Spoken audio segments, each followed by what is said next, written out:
संत की महिमा सुन रहे और संत कहीं जयकार में जी चढ़ा हुआ। इसलिए स्वयं भगवान कृष्ण अपने मुख से कहने कृपा किए हैं, अर्जुन रथ पर बैठो और मैं संत के दर्शन करके आ रहा हूं। भगवान राम जब सभी मैया की कुटी पर गए हैं तो कहते कहते सातवीं भक्ति में कह दिए हैं, सातम सममोहि मैं जग देखा अब मोते अधिक संत कर देखा। भगवान शिव थोड़ी सी गलती पर श्राप दे दिए थे एक भक्त को, और संत को दया आई, प्रार्थना करके श्राप से मुक्ति दिला दी। और हमारे आराध्य देव को स्पष्ट शब्दों में कह रहे हैं अपनी वाणी में, अनुभव वाणी में, देवी देव समस्त सहित त्रिदेव कोटि 33 सुर अकड़ सदा गुरु सेवरी। अर्थात कहने के भाव है इस संत के जयकार में, भक्ति में सबों का जयकार समा जाता है। जिस तरह से हाथी के पदचिन्ह के अंदर सभी जीवों का पदचिन्ह समा जाता है, उसी तरह से संत महापुरुषों के जयकार में, भक्ति में सबों का जयकार समा जाता है, किसी का बचता ही नहीं है। इसलिए एक बार हृदय खोल के जयकार लगाओ, बोलिए प्रेम से।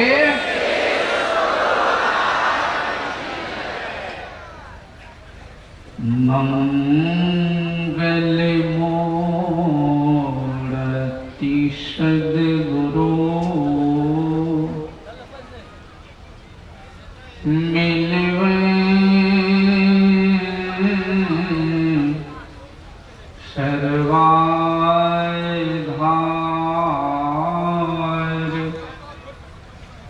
मंगल माये मंगल करुणा बिनवो बारंबार।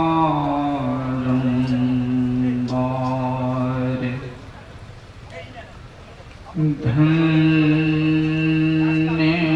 धन्य सद्गुरु सुख दे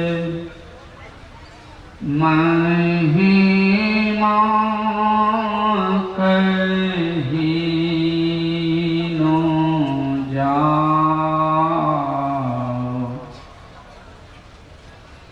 जो कछु कहूँ तुम्हारी कृपा, मोते कछु न बताई। जो कछु कहूँ तुम्हारी कृपा, मोते कछु न बताओ। बोलिए प्रेम से श्री सद्गुरु।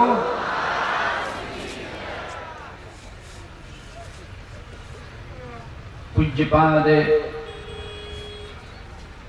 संतमत के वर्तमान आचार्य श्री के श्री चरणों में नमन। पूज्य गुरुजन, आदरणीय सज्जनों, भक्तिमती माताओं एवं धर्मशीला बहनों, अभी सुन चुके हैं कि सत्संग एक नाव है, जीव को भव पार करने के लिए। दूसरे स्थल पर सत्संग को हाट भी कहा है। हाट में सब्जियां भी मिलती है, कपड़े भी, थोड़ा अंतर है। इस हाट को ज्ञान का हाट कहा है, सत्संग को ज्ञान का हाट कहा है। अंतर क्या है? सब्जी की हाट में, कपड़े की हाट में इत्यादि जाएंगे तो वहां पर कुछ बोलना पड़ेगा, तब आपको सौदा मिलेगा।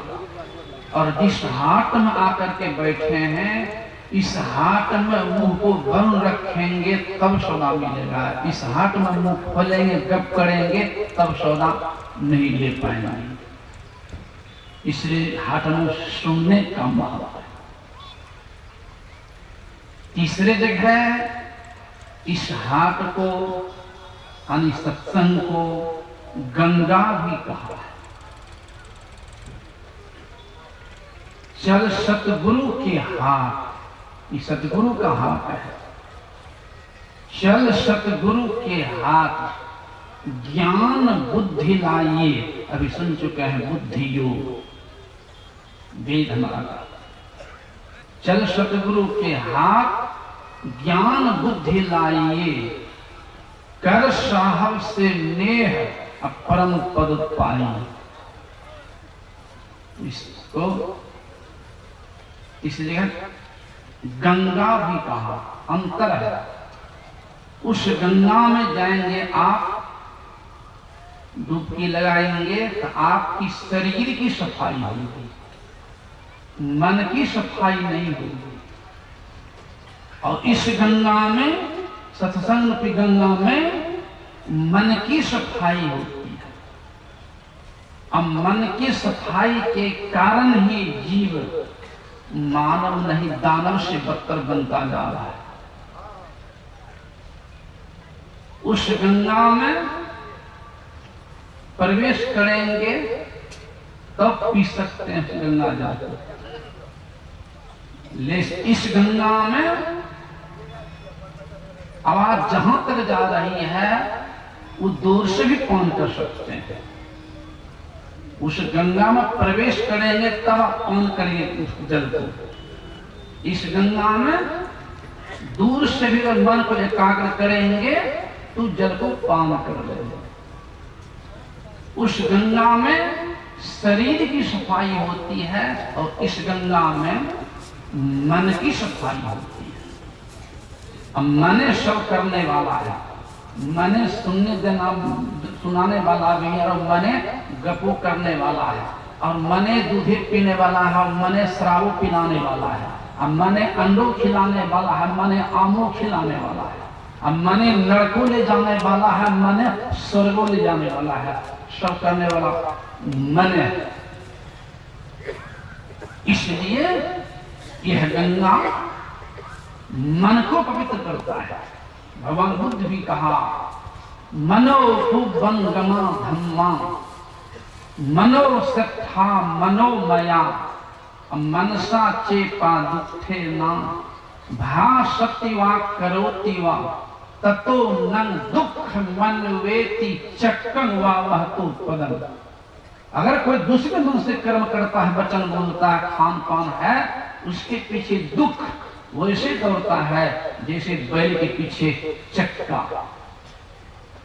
दूसरे श्लोक में कह दिए हैं, मनो तु बंगमा धम्मा मनो से था मनोमया मनसा के पासन्ने ना भाषति वा करोति वा ततो नम सुख मन वेति छाया व अनपायनी। अगर कोई सूक्ष्म मन से, पवित्र मन से संतों के निर्देशानुसार कर्म करता है, वचन बोलता है, खान पान है, व्यवहार है, उसके पीछे सुख वैसे दौड़ता है जैसे शरीर की छाया साथ नहीं छूटती है। तीसरे से कह दिए हैं, जितना अहित अपकार अनिष्ट दुश्मन का नहीं कर पाता है, उससे अधिक अनिष्ट अपकार अनुभव कुमार्ग में लगा हुआ मन कर देता है। चौथे श्लोक में कह दिया है, नो तंग माता पिता कैरा। जितनी भलाई माता पिता नहीं कर सकते हैं पुत्र पुत्री की, जितनी भलाई पुत्र पुत्री नहीं कर सकते माता पिता की, उससे अधिक भलाई सुमार्ग में, संतों के बताए मार्ग में लगा हुआ मन करता है। इसलिए कहा मन आवे मन जाए, मन ही बटोरो रे, मन बुरबे मन तारे, मन ही निहोरो रे। कबीर यह मन एक है, भावै जहां लगाए, और भावै गुरु की भक्ति कर, और भावै विषय कमाए। इसलिए कहा आगे मन नहीं पकड़ा जाए, बहादुर जवान है, करत रहे खुरखुंड बड़ा शैतान है। पकड़ने वाला कौन है? कोई दूसरे है, कहते संत कबीर साहब। भूले मन को, भटके मन को, कुमार्ग में लटके मन को समझा लीजिए, तो सत्संग के बीच में आए के जी। तो अब की बार नहीं चूकना, तो मानुष तन पाएगी। फिर इसको चौथे कहते हैं संतों ने कि सत्संग एक हॉस्पिटल भी है। ये सत्संग हॉस्पिटल भी है, थोड़ा अंतर है। उस हॉस्पिटल में जाएंगे तो शरीर के रोग का इलाज होगा, और इस सत्संग में मन का रोग का इलाज होता है। और शरीर के रोग से मन का रोग विशेष खतरनाक है। शरीर स्वस्थ है और मन में अनेक प्रकार की चिंताएं हैं।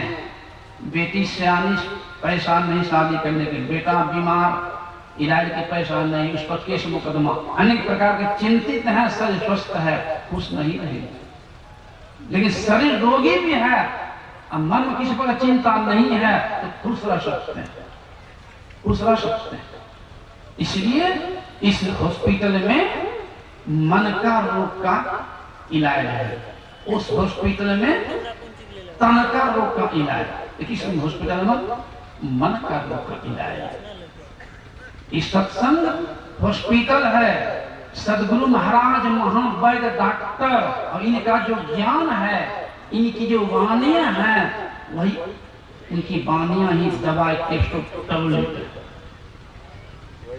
जब तक उनकी संतों की शरण में नहीं जाएंगे, सत्संग हॉस्पिटल में नहीं जाएंगे, सदगुरु की वैद्य चरण में नहीं जाएंगे, सद्ज्ञान की दवाई पान नहीं करेंगे, जब तक तो अज्ञान तरफ की बीमारी दूर हो ही न सकती है। इसलिए स्वयं भगवान शंकर से पार्वती प्रश्न की है, हे प्रभु, संसार में सबसे बड़ा लाभ कहां और कैसे? सब लाभ के लिए दौड़ता है। भगवान शंकर से प्रश्न की है पार्वती कि प्रभु, सबसे बड़ा लाभ कहां और कैसे? भगवान शंकर ने कहा, गिरिजा संत समागम, सम नो लाभ कछु आन, लेकिन बिनु हरि कृपा ना होय सो गावहि वेद पुराण। जब तक प्रभु कृपा नहीं होगी तो सत्संग में आकर के भी नहीं ले पाएंगे, उसे गावहि वेद पुराण शंकर कर। वो तो पार्वती से कहे हैं। स्वयं भगवान शंकर भी सत्संग करने के लिए गए संत कुंभज के पास। हम दौड़ते तो बहुत है भगवान शंकर के धाम में, लेकिन भगवान शंकर की बात बहुत कम में लोग मान पाते हैं।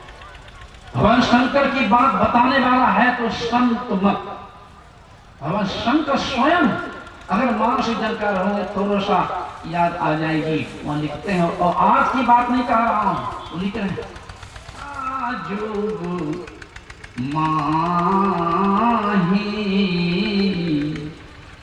शंभु गए कुंभज ऋषि पाही।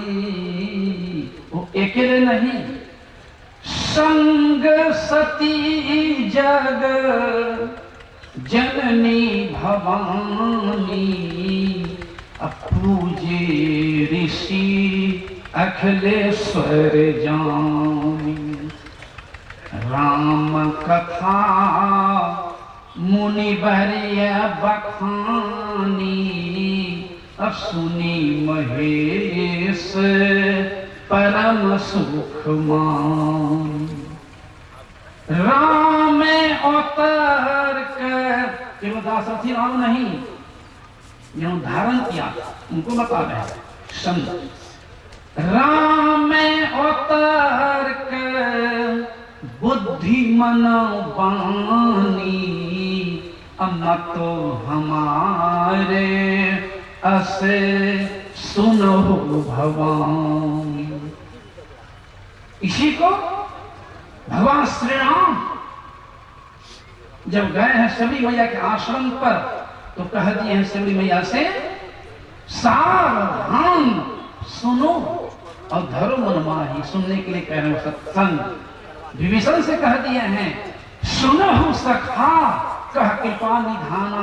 हे मित्र सुनो, सुनने के लिए कह रहे हैं। यही जय हो सो सयंदर आना।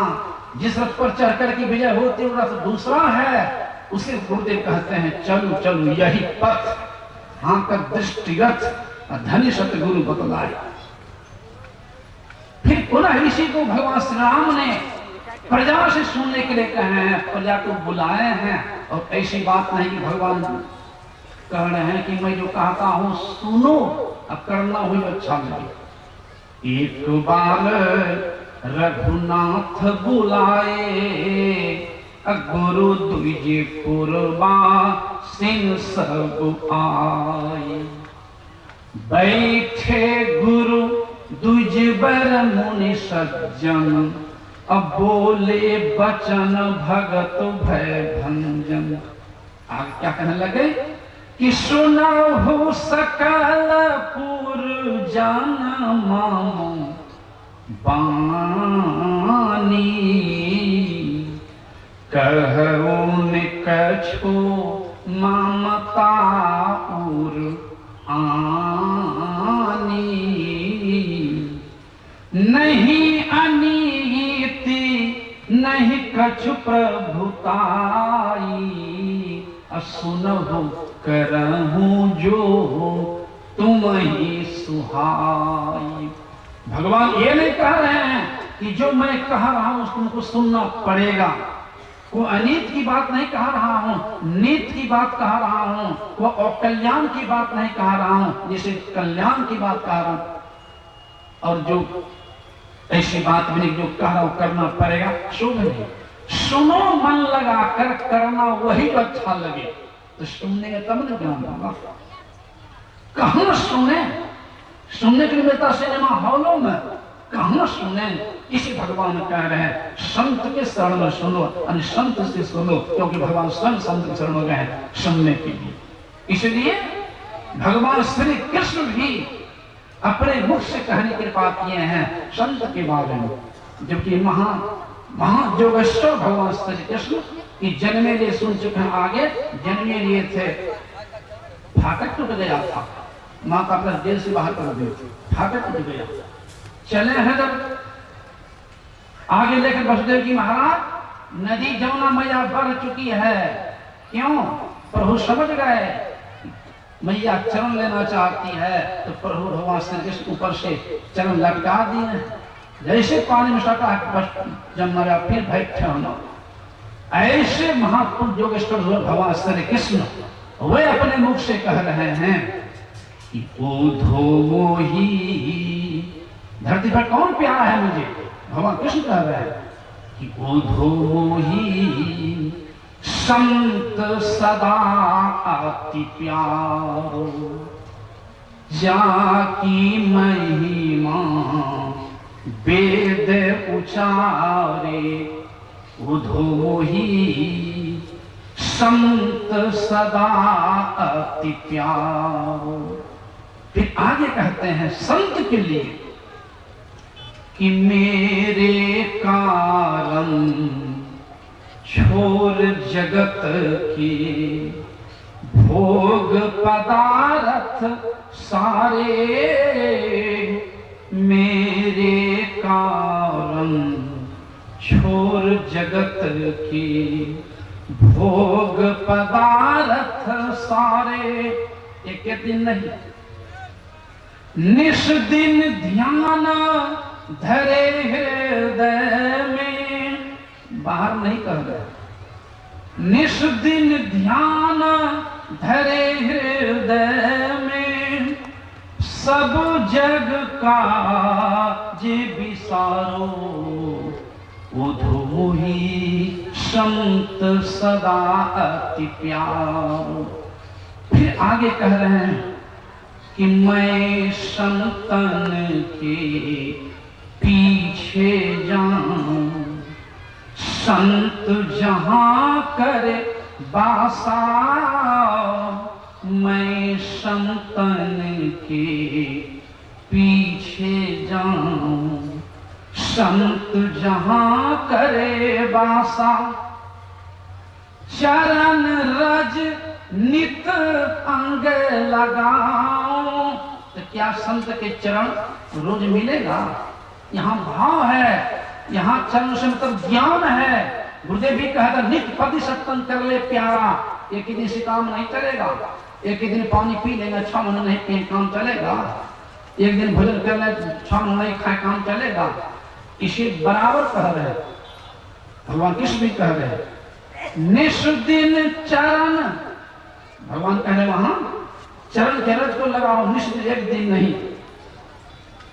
फिर आगे कहते कहते कह दिए हैं संत मिले तो मैं मिल जाऊं। जब तक संतों चरण नहीं जाओगे, मुझे सत्संग नहीं सुनोगे, तो मैं कैसे प्राप्त होऊंगा? मेरा रूप क्या है, कौन प्राप्त करेगा, कैसे, नाम क्या है, रूप क्या है, रास्ता क्या है, परहेज क्या है, नहीं जान पाओगे। इसी भगवान कह रहे हैं कि मैं संतन के पीछे जाऊं, आगे नहीं। संत जहां करे बासा, चरण रज नित अंग लगाऊं, साधोगा तो हमारो उधोही संत सदा अति प्यारो। हाँ फिर कहते हैं कि संत मिले तो मैं मिल जाऊं, संतनो हमसे न्यारे। भगवान इतना महिमा बता रहे हैं कि संत हमसे अलग नहीं है। संत मिले तो मैं मिल जाऊं, संतनो हमसे न्यारे। लेकिन कहां जाना पड़ेगा? तो बिनु सत्संग मोहि नहीं पावे, बिनु सत्संग मोहि नहीं पावे, कोटि जतन करि हारे, उधो मोहि संत सदा अति प्यारो, उधो मोहि संत सदा अति प्यारो। तो आगे सुन चुके हैं कि सत्संग एक हॉस्पिटल भी है, सुन चुके हैं। तो कैसे हॉस्पिटल है? एक छोटी बात याद है, और की बात छोड़िए, मैं संत मत की बात कर रहा हूँ। संत मत की बात ये पुणे जिला की बात है। एक सत्संगी हमारे बच्ची की शादी हुई और शादी हो गई संजोग से चोर से, दवाई में कर चुका हूँ, चोर शादी हो गई और बेचारी चरण पकड़ लेती, चोरी करने चलते थे ना तो चरण पकड़ लेती थी। बार बार समझाती थी पतिदेव आप एक बच्चे अच्छे नहीं हो पाएंगे और मैं भी साथ नहीं दे पाऊंगी, भोगना पड़ेगा आपको, नरक जाना पड़ेगा आपको, तुम्हारा खाना होगा आपको, इसलिए दोनों सम भोजन नहीं मिलेगा, एक सम मिलेगा वह स्वीकार है। 1000 के जगह पर 100 रुपए साड़ी मिलेगी वह स्वीकार है, लेकिन सच्ची कमाई से लाइए और सच्ची पवित्र कमाई से लाइए, ऐसा न कीजिए। लेकिन बेचारा नहीं मांग पाता था, चला जाता था और गुरुदेव से प्रार्थना करती रहती थी, हे प्रभु कृपा कीजिए और इनकी बुद्धि को सुधारिए। समझाते समझाते संजोग ऐसा हो गया कि प्रभाव पड़ गया और चोरी छोड़ दिया, मांस मछली खाना छोड़ दिया, शराब पीना छोड़ दिया। तो वह बच्ची उपहार पत्र लिखती है, गुरुदेव के नाम से पत्र लिखती है। तो एक दिन उसी पत्र को हमारे महर्षि संतदेव जी महाराज पढ़ रहे थे और मैं बगल में खड़ा था। पत्र पढ़ते पढ़ते पूज्यपाद महर्षि संतदेव जी महाराज हंस दिए। तो मैंने कहा हजूर ये हंसने कौन बात आ गई? तो पूज्यपाद कहा तुम भी पढ़ के देखो ना क्या लिखा है। पत्र को जो मैंने पढ़ा तो मुझे भी हंसी आ गई। वो बेचारा छिपाया नहीं था, स्पष्ट शब्दों में लिख दिया था कि बाबा मैं तो एक चोर था, डकैत था, शराबी था, लेकिन हमारी शादी हो गई आप शिष्या से वो चोरी छुड़ा दिए हैं, डकैती छुड़ा दिए हैं, शराब छुड़ा दिए हैं, सबको छोड़ दिया हूँ बाबा, 6 महीना से बेशी हो गया है। क्या बाबा मैं दीक्षा ले सकता हूँ? मेरा उद्धार हो सकता है, मेरा कल्याण हो सकता है इत्यादि। लिखते लिखते अंत में ये भी लिख दिया था कि बाबा एक बार मैंने आपके भी आश्रम पर गया था चोरी करने के लिए, किसी पर हंसी आई थी। कुछ बात पढ़ा चुके हैं। बोलिए प्रेम से श्री सद्गुरु